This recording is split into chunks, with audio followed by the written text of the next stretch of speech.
Abuja. Voices against economic and financial crimes. Yeah, of course, it's EFCC Radio 97.3 FM, Voices Against Economic and Financial Crimes. It's 16 minutes past 1 o'clock, and it's a Tuesday afternoon. I hope you're doing well, and I hope that you've been able to go do some lunch, because if you haven't done it, please go do it, because your body needs it, okay? And you know what, when we talk about the body, we also need to talk about our psychological state as well. How healthy are you? And that brings us to something that's very, very important to the Nigerian consumer today. I'm talking about money. Of course, we all know how the economy is today. But again, what is the government really doing to help us through what we're going through right now? And that brings us to the issue of credit, accessing loans. What exactly is the Nigerian government doing to help Nigerians there? Now, we've got the Managing Director, Nigeria Consumer Credit Corporation, CREDICORP, in the studio. I'm talking about Uzoma Nwagba, and he's here to tell us more about what the government is doing, especially through CREDICORP for the Nigerian people. Good afternoon. Good afternoon. How are you doing today? Fine, thank you. Okay, you're on the premises of the EFCC. But before you tell us anything, we'd like to know exactly what CREDICORP is all about. Thank you very much for this opportunity. My name is Uzoma Nwagba, Managing Director of the Nigerian Consumer Credit Corporation, also called CREDICORP. And CREDICORP is a development financial institution set up by Mr. President Bola Ahmed Tinubu in 2024, with the goal of expanding access to consumer credit for everyday working Nigerians. Now, what is consumer credit? It's just credit in your name, you being able to borrow money or get goods and services and pay what you call pay small over time in your name.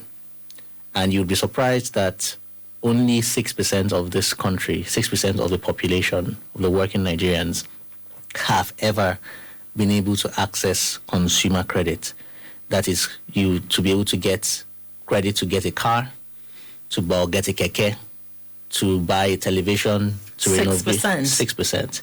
To renovate out of over 200 and something million Nigerians. Even if you focus on the adults, which is about half, so 100 million of us, only 6% of that population is able to successfully access consumer credit. So what happens is that we are living a quality of life that is significantly lower than what it can be.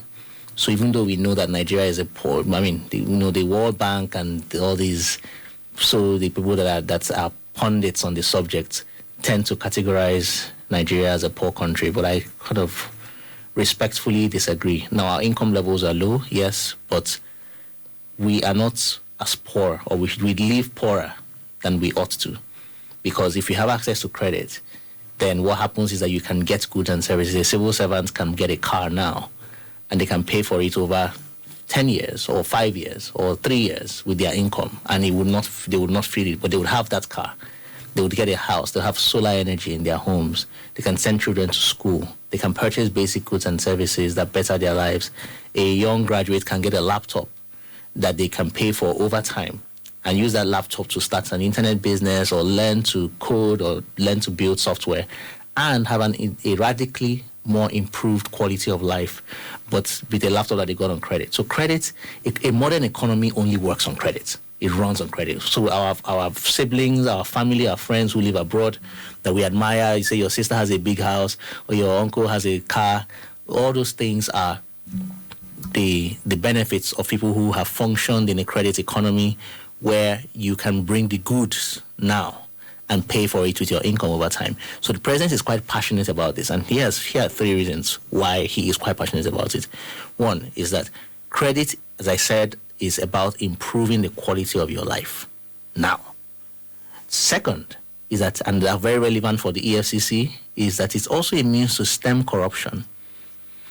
Nigerians don't have a higher propensity for crime or corruption than people of other countries. We tend to think that somehow because we see our headlines have a lot of crime and corruption, people would think that we are sort of genetically predisposed to criminal behavior. I became an adult in America, I spent a good part of my adult life. I went to school, university there, and became an adult there and functioned and lived in that society.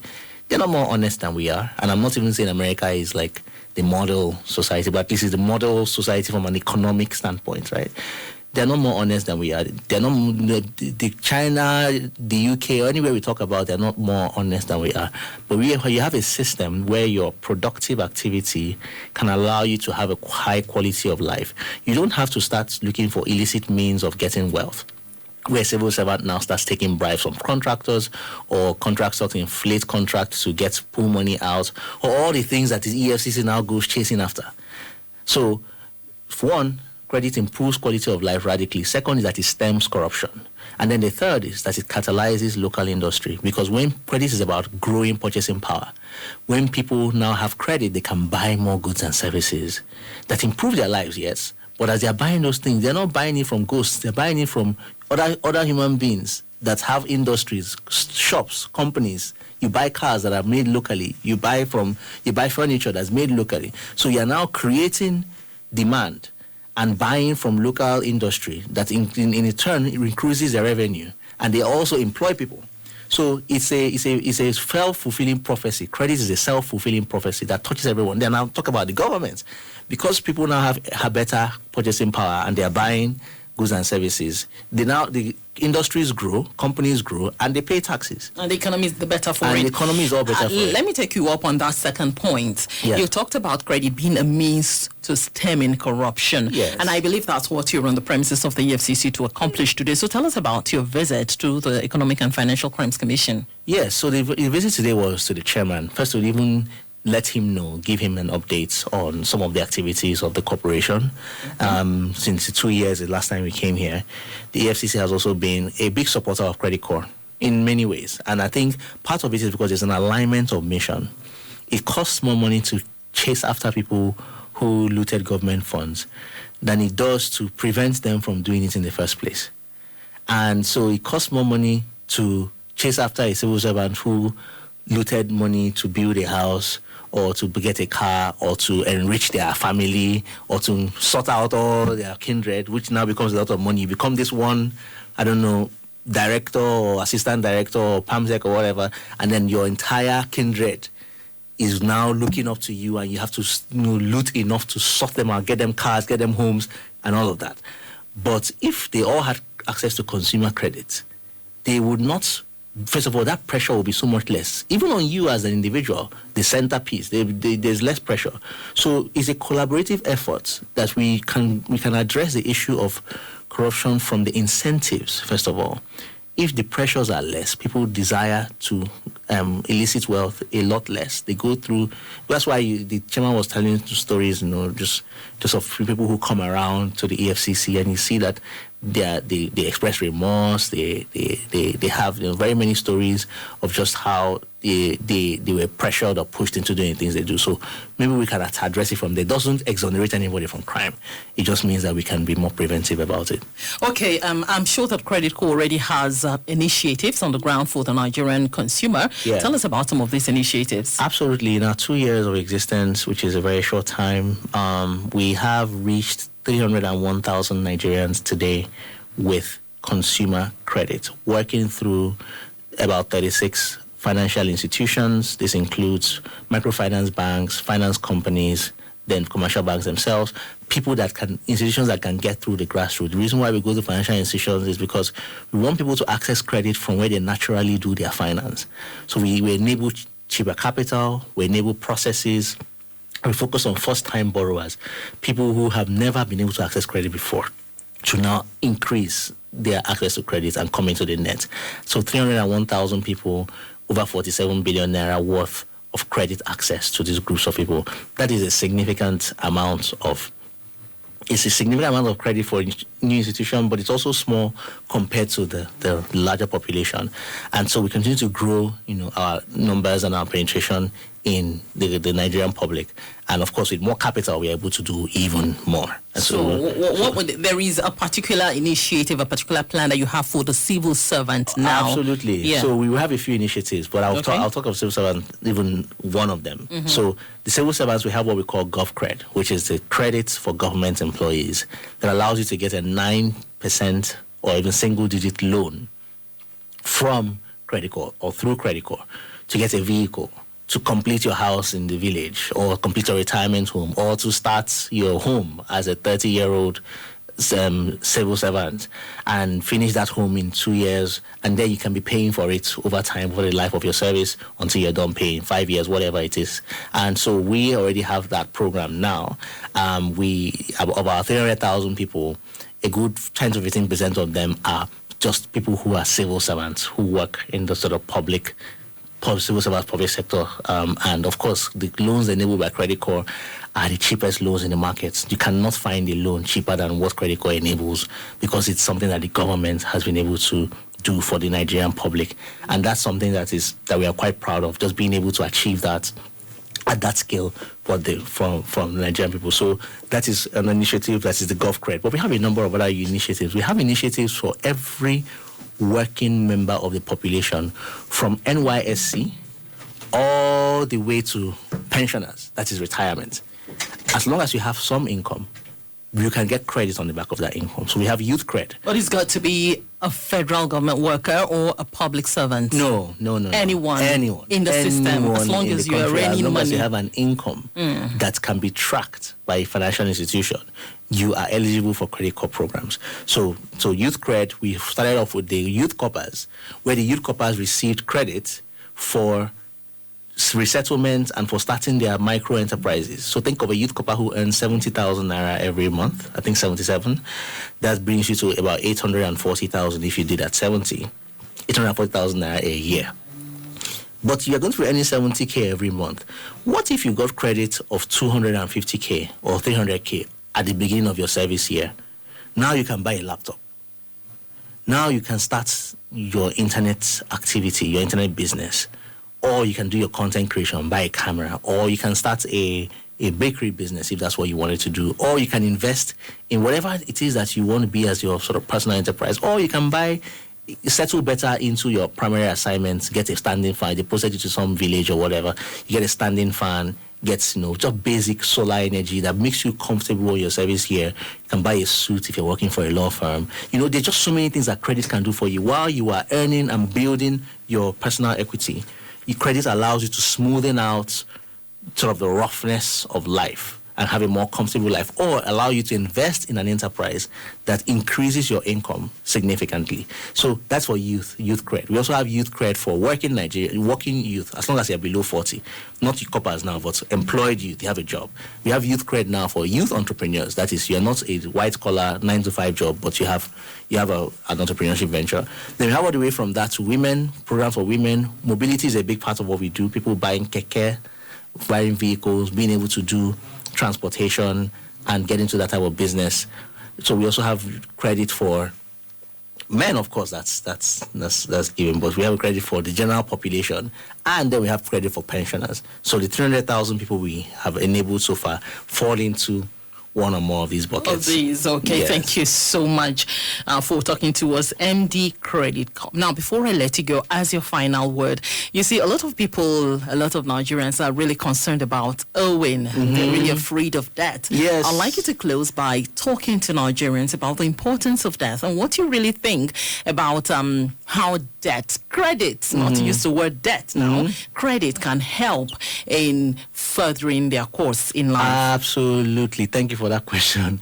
You see, we have this culture that demonizes borrowing, and we even have words for it. My favorite of them is the one in Yoruba that says "onigbese." It's almost like it's like a badge of shame. Like, why are you borrowing money?